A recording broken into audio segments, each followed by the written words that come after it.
Hello and welcome to the Cultured Bumpkin. This is Jake. Hello, you cultured bumpkins. Christine, good to see you. I don't know if you're still in here or not, but thank you for leaving that. I'm glad that you showed up.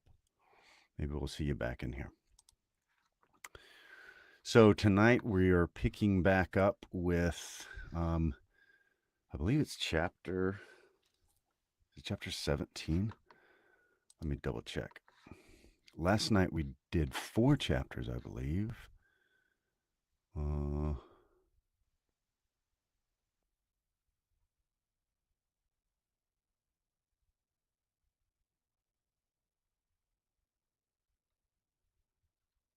Yeah, okay. I remember that from Marianne. Okay. So I think we're right. Get my little thing up here.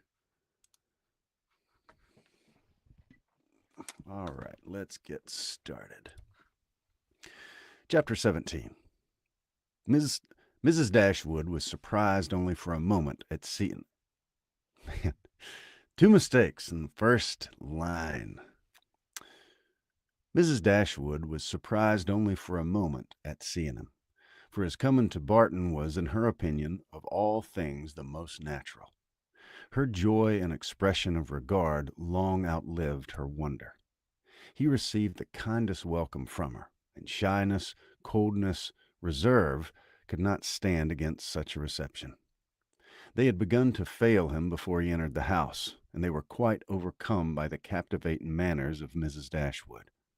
Indeed, a man could not be very well in love with either of her daughters without extending the passion to her, and Eleanor had the satisfaction of seeing him soon become more like himself. His affections seemed to reanimate towards them all, and his interest in their welfare again became perceptible. He was not in spirits, however. He praised their house, admired its prospect, was attentive and kind, but still he was not in spirits. The whole family perceived it, and Mrs. Dashwood, attributing it to some want of liberality in his mother, sat down to table indignant against all selfish parents. "What are Mrs. Ferris's views for you at present, Edward?" said she, when dinner was over and they had drawn round the fire. "Are you still to be a great orator in spite of yourself?" "No. I hope my mother is now convinced that I have no more talents than inclination for a public life." "But how is your fame to be established? For famous you must be to satisfy all your family, and with no inclination for expense, no affection for strangers, no profession, and no assurance, you may find it a difficult matter." "I shall not attempt it. I have no wish to be distinguished, and have every reason to hope I never shall. Thank heaven I cannot be forced into genius and eloquence." "You have no ambition, I well know. Your wishes are all moderate." "As moderate as those of the rest of the world, I believe. I wish as well as everybody else to be perfectly happy, but like everybody else, it must be in my own way. Greatness will not make me so." "Strange that it would!" "Strange that it would!" cried Marianne. "What have wealth or grandeur to do with happiness?" "Grandeur has but little," said Eleanor, "but wealth has much to do with it." "Eleanor, for shame!" said Marianne. "Money can only give happiness where there is nothing else to give it. Beyond a competence, it can afford no real satisfaction as far as mere self is concerned." "Perhaps," said Eleanor, smiling, "we may come to the same point. Your competence and my health are very much alike. Your competence and my health are very much alike, I dare say, and without 'em, as the world goes, we shall both agree that every kind of external comfort must be wanting. Your ideas are only more noble than mine. Come, what's your competence?" "About 1,800 or 2,000 a year, not more than that." Eleanor laughed. 2,000 a year. One is my wealth. I guessed how it would end. "And yet 2,000 a year is a very moderate income," said Marianne. "A family cannot be well maintained on a smaller. I'm sure I am not extravagant in my demands. A proper establishment of servants, a carriage, perhaps two, and hunters cannot be supported on less." Eleanor smiled to hear her sister describing so accurately their future expenses at Combe Magna. "Hunters?" repeated Edward. "But why must you have hunters? Everybody doesn't hunt." Marianne colored as she replied, "But most people do." "I wish," said Margaret, striking out a novel thought, "that somebody would give us all a large fortune apiece." "Oh, that they would!" cried Marianne, her eyes sparkling with animation and her cheeks glowing with the delight of such imaginary happiness. "We are all unanimous in that wish, I suppose," said Eleanor, in spite of the insufficiency of wealth. "Oh, dear!" cried Margaret. "Oh, how happy I should be! I wonder what I should do with it." Marianne looked as if she had no doubt on that point. Excuse me. "I should be puzzled to spend so large a fortune myself," said Mrs. Dashwood, "if my children were all to be rich to my if my children were all to be rich my if my children were all to be rich my help." You must begin your improvements on this house," observed Eleanor, "and your difficulties will soon vanish." "What magnificent orders would travel from this family to London," said Edward, "in such an event. What a happy day for booksellers, music sellers, and print shops. You, Miss Dashwood, would give a general commission for every new print of merit to be sent to you. And as for Marianne, I know her greatness of soul. There would not be music enough in London to content her. And books, Thompson, Cowper, Scott, she would buy 'em all over and over again. She would buy up every copy, I believe, to prevent their falling into unworthy hands. And she would have every book that tells her how to admire an old twisted tree. Should you not, Marianne? Forgive me if I'm very saucy, but I was willing to show you that I had not forgot our old disputes." "I love to be reminded of the past, Edward, whether it be melancholy or gay. I love to recall it, and you'll never offend me by talking of former times. You're very right in supposing how my money would be spent. Some of it, at least. My loose cash would certainly be employed in improving my collection of music and books." "And the bulk of your fortune would be laid out in annuities on the authors or their heirs?" "No, Edward, I should have something else to do with it." Perhaps then you would bestow it as a reward on that person who wrote the ablest defense of your favorite maxim, that no one can ever be in love more than once in their life. Your opinion on that point is unchanged, I presume?" "Undoubtedly. At my time of life, opinions are tolerably fixed. It's not likely I should ever now see or hear anything to change 'em." Marianne is steadfast as ever. Marianne is as steadfast as ever, you see," said Eleanor. "She is not at all altered. She's only grown a little more grave than she was." "Nay, Edward," said Marianne, "you need not reproach me. You're not very gay yourself." "Why should you think so?" replied he with a sigh. "But gaiety was never a part of my character." "Nor do I think it was part of Marianne's," said Eleanor. "I should hardly call her a lively girl. She's very earnest, very eager in all she does, sometimes talks a great deal, and always with animation, but she's not often really merry." "I believe you're right," he replied, "and yet I always set her down as a lively girl. I have frequently detected myself in such kind of mistakes," said Eleanor, "and a total misapprehension of character in some point or other, fancying people so much more gay or grave or ingenious or stupid than they really are, and I can hardly tell why or in what the deception originated. Sometimes one is guided by what they say of themselves, and very frequently by what others say of them, without giving oneself time to deliberate and judge." "But I thought it was right, Eleanor," said Marianne, "to be guided wholly by the opinion of other people. I thought our judgments were given us merely to be subservient to those of neighbors." "This has always been your doctrine, I'm sure." Excuse me. "No, Marianne, never. My doctrine has never aimed at the subjection of the understanding. All I've ever attempted to influence has been the behavior. You must not confound my meaning. I'm guilty, I confess, of having often wished you to treat our acquaintance in general with greater attention, but when I have advised you to adopt their sentiments or to conform to their judgments, But when have I advised you to adopt their sentiments or conform to their judgments in serious matters? You may not have been able to bring your sister over to your plan of general civility, said Edward to Eleanor. Do you gain no ground? Quite the contrary, replied Eleanor, looking expressively at Marianne. My judgment, he returned, is all on your side of the question, but I'm afraid my practice is much more on your sister's. I never wish to offend it, but I'm so foolishly shy that often I seem negligent when I'm only kept back by my natural awkwardness. I have frequently thought that it must have intended by nature to be fond of low company. I'm so little at my ease among strangers of gentility. Marianne has not shyness to excuse any inattention of hers, said Eleanor. She knows her own worth too well for false shame, replied Edward. Shyness is only the effect of a sense of inferiority in some way or other. If I could persuade myself that my manners were perfectly easy and graceful, I should not be shy. But you would still be reserved, said Marianne, and that is worse. Edward started. Reserved? Am I reserved, Marianne? Yes, very. I don't understand you, replied he, coloring. Reserved? How? In what manner? What am I to tell you? What can you suppose? Eleanor looked surprised at his emotion, but trying to laugh off the subject, she said to him, Do not you know my sister well enough to understand what she means?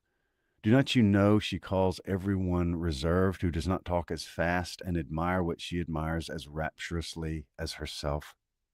Edward made no answer. His gravity and thoughtfulness returned to him in their fullest extent, and he sat for some time silent and dull.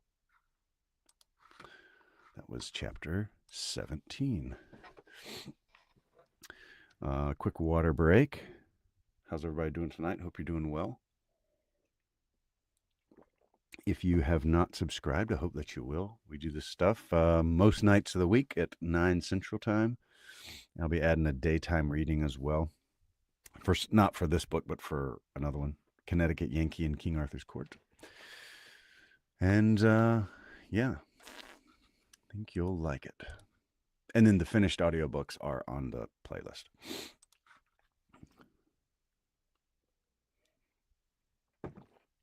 Sorry, check the old phone real quick. Something came in. I want to make sure it's not important. Okay, nope, not. All right, so chapter 18. Eleanor saw with great uneasiness the low spirits of her friend. His visit afforded her but a very partial satisfaction, while his own enjoyment in it appeared so imperfect. It was evident that he was unhappy. She wished it were equally evident that he still distinguished her by the same affection which once she had no doubt of inspiring, but hitherto the continuance of his preference seemed very uncertain, and the reservedness of his manner towards her contradicted one moment what a more animated look had intimated the preceding one. He joined her and Marianne in the breakfast room the next morning before the others were down, and Marianne, who was always eager to promote their happiness as far as she could, soon left them to themselves. But before she was halfway upstairs, she heard the parlor door open, and turning around, was astonished to see Edward himself come out.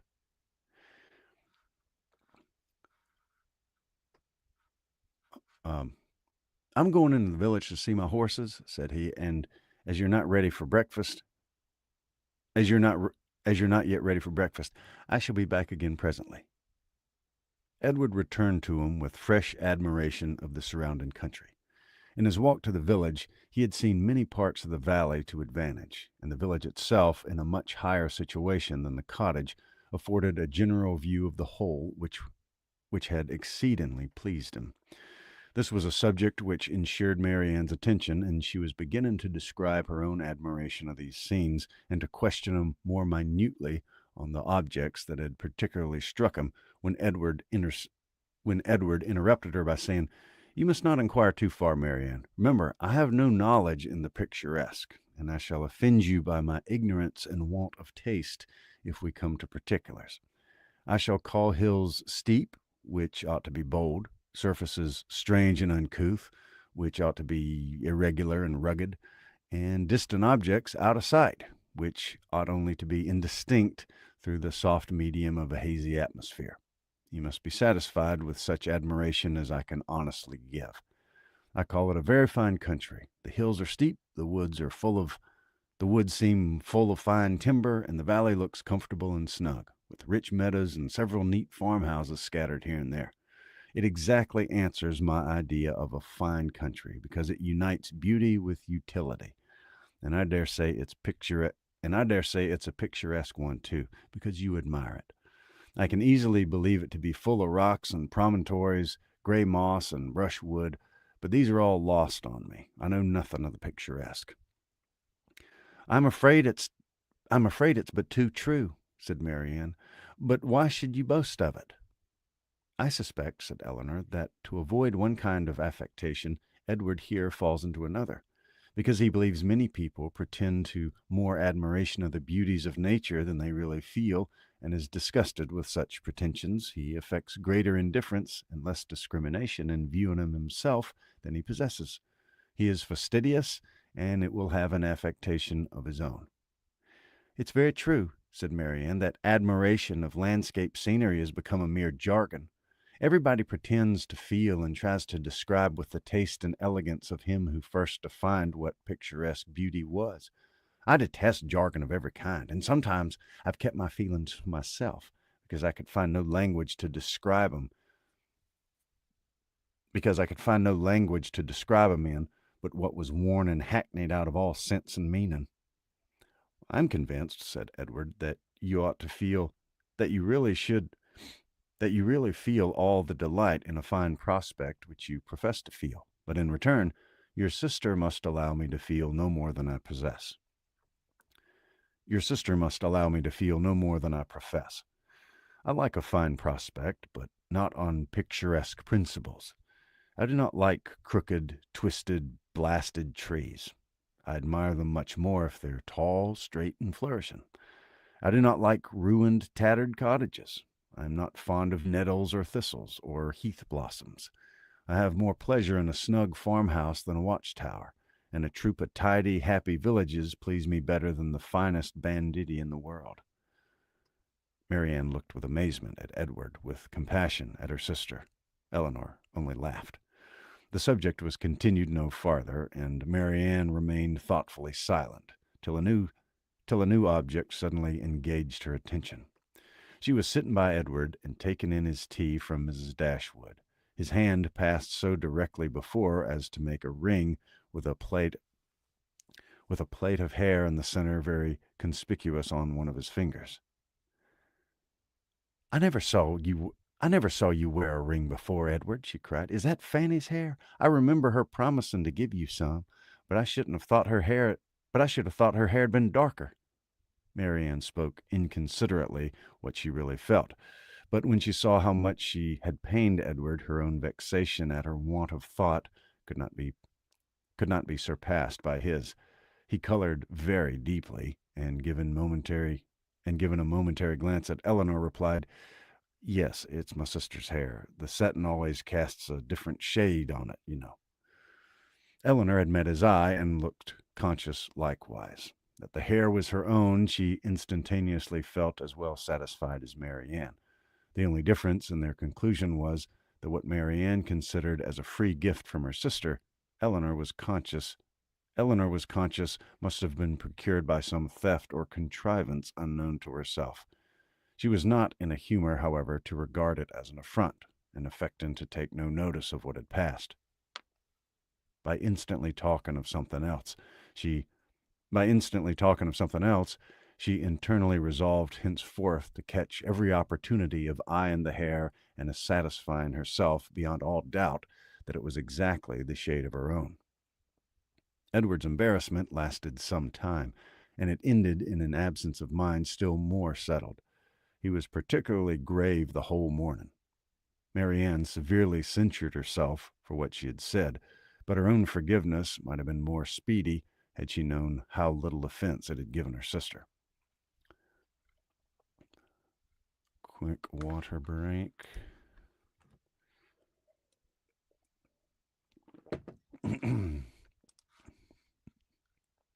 Before the middle of the day, they were visited by Sir John and Mrs. Jennings, who, having heard of the arrival of a gentleman at the cottage, came to take a survey of the guest. With the assistance of his mother-in-law, Sir John was not long in discovering that the name of Ferris began with an F, and this prepared a future mine of raillery against the devoted Eleanor, which nothing but the newness of their acquaintance with Edward could have prevented from being immediately sprung.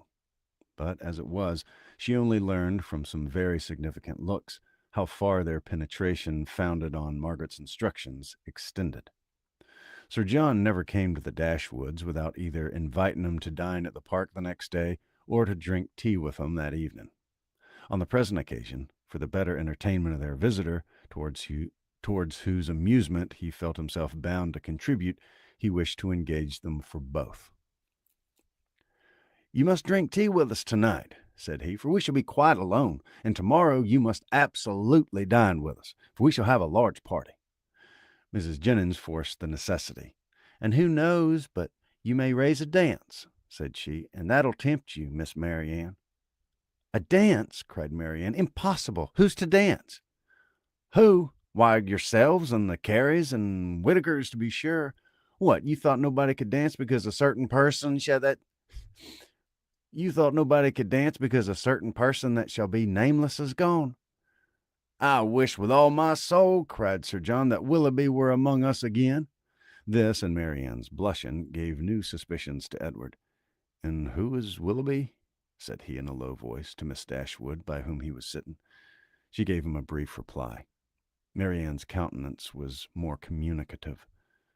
Edward saw enough to comprehend not only the meaning of others, but such of Marianne's expressions as had puzzled him before, and when their visitors left him, he went immediately round her and said in a whisper, "I've been guessing. I've been guessing. Shall I tell you my guess?" "What do you mean?" "Shall I tell you?" "Certainly." "Well, then, I guess that Mr. Willoughby hunts." Marianne was surprised and confused, yet she could not help smiling at the quiet archness of his manner, and after a moment's silence said, "Oh, Edward, how can you? But the time will come, I hope. I'm sure you'll like him." "I do not doubt it," replied he, rather astonished at her earnestness and warmth, for he had not imagined it to be a joke for the good of her acquaintance in general, founded only on a something or a nothing between Mr. Willoughby and herself. He would not have ventured to mention it. For had he not imagined it to be a joke for the good of her acquaintance in general, founded only on a something or nothing between Mr. Willoughby and herself, he would not have ventured to mention it. That's the end of chapter 18.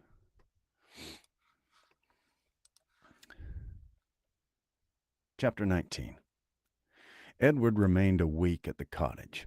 He was earnestly pressed by Mrs. Dashwood to stay longer, but, as if he were bent only on self-mortification, he seemed resolved to be gone when his enjoyment among his friends was at its height. His spirits, during the last 2 or 3 days, though still very unequal, were greatly improved.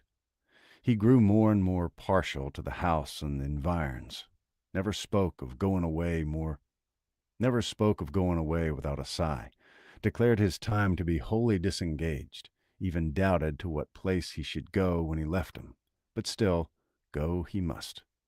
Never had any week passed so quickly. He could hardly believe it to be gone. He said so repeatedly. Other things he said, too, which marked the turn of his feelings and gave the lie to his actions. He had no pleasure at Norland. He detested being in town, but either to Norland or London he must go. He valued their kindness beyond anything, and his greatest happiness was in being with them. Yet he must leave them at the end of the week, in spite of their wishes and his own, and without any restraint on his time. Eleanor placed all that was astonishing in this way of acting to his mother's account, and it was happy for her that he had a mother whose character was so imperfectly known to her as to be the general excuse for every strange thing on the part of her son. Disappointed, however, and vexed as she was, and sometimes displeased with his uncertain behavior to herself, she was very well disposed on the whole to regard his actions with all the candid allowances and generous disqualifications which had been rather more painfully extorted from her for Willoughby's service by her mother. His want of spirits, of openness, and of consistency were most usually attributed to his want of independence and his better knowledge of Mrs. Ferris's disposition and designs. The shortness of his visit, the steadiness of his purpose in leaving him, originated in the same fettered inclination, the same inevitable necessity of temporizing with his mother. The old well established grievance of duty against will, parent against child, was the cause of all. She would have been glad to know when these difficulties were to cease. This opposition was to yield, when Mrs. Ferris would be reformed and her son be at liberty to be happy. But from such vain wishes she was forced to turn for comfort to the renewal of her confidence in Edward's affection, to the remembrance of every mark of regard in look or word which fell from him while at Barton, and above all to that flattering proof of it which he wore constantly round his finger. "I think, Edward," said Mrs. Dashwood, as they were at breakfast the last morning, "you would be a happier man if you had any profession to engage your time and give an interest to your plans and actions. Some inconvenience to your friends, indeed, might result from it, but you would not be able to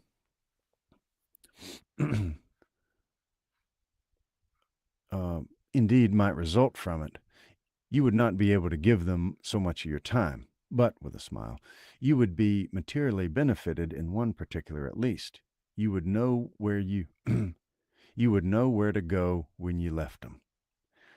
"I assure you," he replied, "that I have long thought on this point, as you think now. It has been and is, and probably always will be, a heavy misfortune to me that I have no necessary business to engage me, no profession to give me employment, or afford me anything like independence. But unfortunately, my own nicety and the nicety of my friends have made me what I am, an idle, helpless being. We never could agree in our choice of profession. I always preferred the church, as I still do. But that was not smart enough for my family. They recommended the army. That was a great deal too smart for me. The law was allowed to be genteel enough. Many young men who had chambers in the temple made a very good appearance in the first circles and drove about town in very knowing gigs. But I had no inclination for the law, even in this less abstruse study of it, which my family approved. As for the Navy, it had its fashion on the side, but I was too old when the subject was first started to enter it, and at length, as there were no necessity for having any profession at all, as I might be as dashing and expensive without a red coat on my back as with one, idleness idleness was pronounced on the whole to be most advantageous. Idleness was pronounced on the whole to be most advantageous and honorable, and a young man of 18 is not in general so earnestly bent on being busy as to resist the solicitations of his friends to do nothing. I was therefore entered at Oxford and have been properly idle ever since. The consequences of which, I suppose, will be," said Mrs. Dashwood, "since leisure has not promoted your own happiness, that your sons will be brought up to as many pursuits, employments, professions, and trades as Columella's."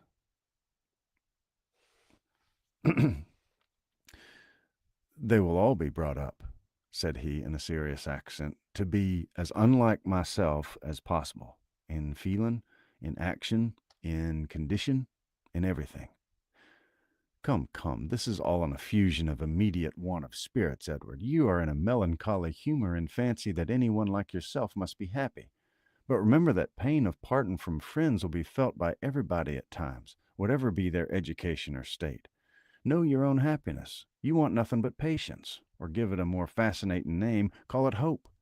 Your mother will secure it. Your mother will secure to you in time that independence you're so anxious for. It's her duty, and it must ere long become her happiness to prevent your whole youth from being wasted in discontent. How much may not a few months do? I think, cried I think, replied Edward, that I may defy many months to produce any good to me. This despondent turn of mind, though it could not be communicated to Mrs. Dashwood, gave additional pain to them all in the parting, which shortly took place, and left an uncomfortable impression on Elinor's feelings especially, which required some trouble and time to subdue. But it was her determination to subdue it, and to prevent herself from appearing to suffer more than what all her family suffered on his going away. She did not adopt the method so judiciously employed by Marianne on the similar occasion to augment and fix her sorrow by seeking silence, solitude, and idleness.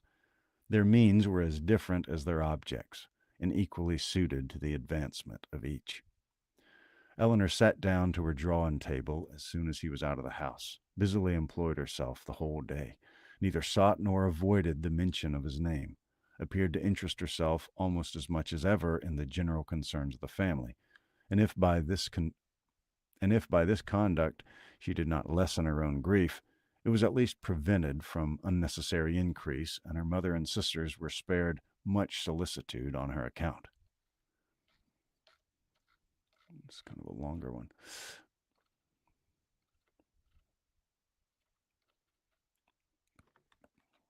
Quick little water break. Hope everybody's doing good. If you're live or catching the replay, thank you for watching.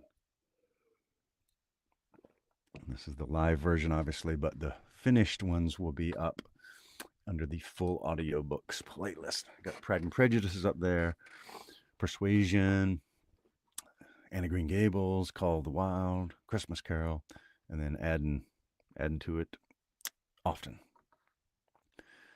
Such behavior as this, so exactly the reverse of her own, appeared no more meritorious to Marianne than her own had seemed faulty to her. The business of self-command she settled very easily. With strong affections, it was impossible. With calm ones, it could have no merit. That her sister's affections were calm she dared not deny, though she blushed to acknowledge it.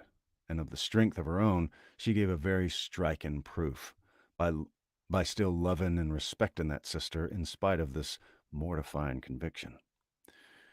Without shutting herself up from her family or leaving the house in determined solitude to avoid them, or lying awake the whole night to indulge meditation, Elinor found every day afforded her leisure enough to think of Edward, and of Edward's behavior in every possible variety which the different state of her spirits at different times could produce, with tenderness, pity, approbation, censure, and doubt. There were moments in abundance when, if not by the absence of her mother and sisters, at least by the nature of her employments, conversation was forbidden among them, and every effect of solitude was produced. Her mind was inevitably at liberty. Her thoughts could not be chained elsewhere, and the past and the future on a subject so interesting must be before her, must force her attention and engross her memory, her reflection, and her fancy. From a reverie of this kind, she sat at her drawing table. As she sat at her drawing table, she was roused one morning, soon after Edward's leaving him, by the arrival of company. She happened to be quite alone. The closing of the little gate at the entrance of the green court in front of the house drew her eyes to the window, and she saw a large party walking up to the door. Amongst them were Sir John and Lady Middleton and Mrs. Jennings. But there were two others, a gentleman and a lady who were quite unknown to her.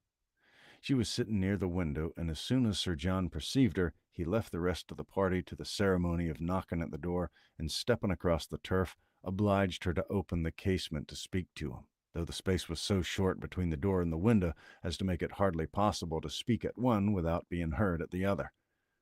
"Well," he said, "we've brought you some strangers. How do you like 'em?" "Hush, they'll hear you." "Well, never mind if they do. It's only the Palmers. Charlotte's very pretty, I can tell you. You may see her if you look this way." As Elinor was certain of seeing her in a couple of minutes, without taking that liberty, she begged to be excused. "Where's Marianne? Has she run because we're come? I see her instruments open." "She's walking, I believe." They were now joined by Mrs. Jennings, who had not patience enough to wait till the door was opened before she told her story. She came hallooing to the window. "How do you do, my dear? How does Mrs. Dashwood do? And where are your sisters? What, all alone? You'll be glad of a little company to sit with you. I've brought my other son and daughter to see you. Only think of their coming so suddenly. I thought I heard a carriage last night while we were drinking our tea, but it never entered my mind that it could be them. I thought of nothing but whether it might be I thought of nothing but whether it might not be Colonel Brandon come back again. So I said to Sir John, I do think I hear a carriage. Perhaps it's Colonel Brandon come back again." Eleanor was obliged to turn from her in the middle of her story to receive the rest of the party. Lady Middleton introduced the two strangers. Mrs. Dashwood and Margaret came downstairs at the same time, and they all sat to look at one another, while Mrs. Jennings continued her story as she walked through the passage into the parlor, attended by Sir John. Mrs. Palmer was several years younger than Lady Middleton, and unlike her in every respect. She was short and plump, had a very pretty face, and the finest expression of good humor in it that could possibly be. Her manners, her manners were by no means so elegant as her sister's, but they were much more presupposing. She came in with a smile, smiled all the time of her visit, except when she laughed, and smiled when she went away. Her husband was a grave-looking man of five or her husband was a grave-looking man Her husband was a grave-looking young man of 5 or 6 and 20, with an air of more fashion and sense than his wife, but of less willingness to please or be pleased. He entered the room with a look of self-consequence, slightly bowed to the ladies without speaking a word, and after briefly surveying them in their apartments, took up a newspaper from the table and continued to read it as long as he stayed. Mrs. Palmer, on the contrary, who was strongly endowed by nature with a turn for being uniformly civil and happy, was hardly seated before her admiration of the parlor and everything in it burst forth. "Well, what a delightful room this is! I never saw anything so charming. Only think, Mamma, how it's improved since I was here last. I always thought it was such a sweet place, ma'am," turning to Mrs. Dashwood, "but you have made it so charming. Oh, only look, sister, how delightful everything is. How should I like such a house for myself? Should you not, Mr. Palmer?" Mr. Palmer made her no answer, and did not even raise his eyes from the newspaper. "Mr. Palmer does not hear me," she said, laughing. "He never does sometimes. It's so ridiculous." This was quite a new idea to Mrs. Dashwood. She had never been able to find it. She had never been used to find wit in the inattention of anyone, and could not help looking with surprise at them both. Mrs. Jennings, in the meantime, talked on as loud as she could, and continued her account of their surprise the evening before on seeing their friends, without ceasing till everything was told. Mrs. Palmer laughed heartily at the recollection of their astonishment, and everybody agreed 2 or 3 times over that it had been quite an agreeable surprise. You may believe how glad we all were to see him," added Mrs. Jennings, leaning forward towards Eleanor, and speaking in a low voice, as if she meant to be heard by no one else, though they were seated on different sides of the room. However, I can't help wishing they had not traveled quite so fast, nor made such a journey of it, for they came all around by London on account of some business. For you know," nodding significantly and pointing to her daughter, "it was wrong in her situation. I wanted her to stay home and rest this morning, but she would come with us. She longed so much to see you all." Mrs. Palmer laughed and said it would not do her any harm. "She expects to be confined in February," continued Mrs. Jennings. Lady Middleton could no longer endure such a conversation, and therefore exerted herself to ask Mr. Palmer if there were any news in the paper. "No, none at all," he replied, and read on. "Here comes Marianne," cried Sir John. Palmer, you shall see a monstrous pretty girl." He immediately went into the passage, opened the front door, and ushered her in himself.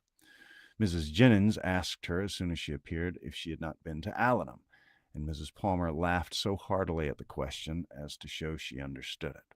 Mr. Palmer looked up on her entering the room, stared at her some minutes, and then returned to his newspaper. Mrs. Palmer's eye was now caught by the drawings which hung up around the room. She got up to examine them.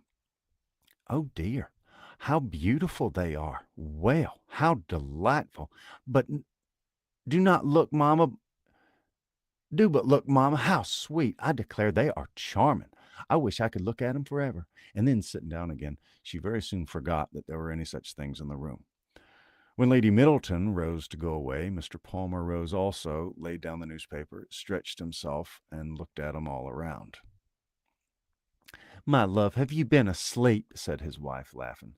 He made her no answer, and only observed again after examining the room that it was very low pitched, and that the ceiling was crooked. And he made a bow and started with the and departed. And he made his bow and departed with the rest. Sir John had been very urgent with them all to spend the next day at the park. Mrs. Dashwood, who did not choose to dine with them oftener than they dined at the cottage, absolutely refused on her own account. Her daughters might do as they pleased. But they had no curiosity to see how Mr. and Mrs. Palmer ate their dinner, and no expectation of pleasure from them any other way. They attempted, therefore, likewise to excuse themselves. The weather was uncertain and not likely to be good. But Sir John would not be satisfied. The carriage should be sent for them, and they must come. Lady Middleton, too, though she did not press their mother,